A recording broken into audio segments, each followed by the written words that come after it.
ஒரு மகிழ்ச்சியான செய்தி. இதயம் நலனையின் விலை லிட்டருக்கு ரூபாய் 105 குறைஞ்சிருக்கு.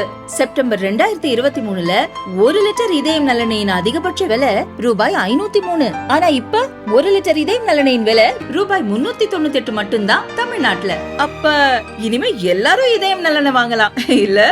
வயநாடு நிலச்சரிவால் காணாமல் போனவர்களை உயிரிழந்ததாக அறிவிக்க கேரள அரசு முடிவு செய்துள்ளது. கேரளாவின் வயநாடு பகுதியில் கடந்த ஆண்டு ஜூலை 30ஆம் தேதி பெய்த கனமழையால் பயங்கர நிலச்சரிவு ஏற்பட்டதில் 263 பேர் உயிரிழந்த நிலையில் 35 பேர் காணவில்லை என்று அரசு தெரிவித்திருந்தது. இந்நிலையில் காணாமல் போனவர்களை உயிரிழந்து விட்டதாக அறிவிக்க மாநில அரசு முடிவு செய்துள்ளது. இதையடுத்து காணாமல் போனவர்களுடைய குடும்பத்தினருக்கு நிவாரண உதவி கிடைக்கும் என்று எதிர்பார்க்கப்படுகிறது. இது தொடர்பாக கேரள அரசு பிறப்பித்துள்ள உத்தரவில் வயநாடு நிலச்சரிவின் பொழுது காணாமல் போனவர்கள் குறித்து ஆராய உள்ளூர், மாவட்ட மற்றும் மாநில அளவில் வருவாய்த்துறை அதிகாரிகள் அடங்கிய குழுக்கள் அமைக்கப்படும்.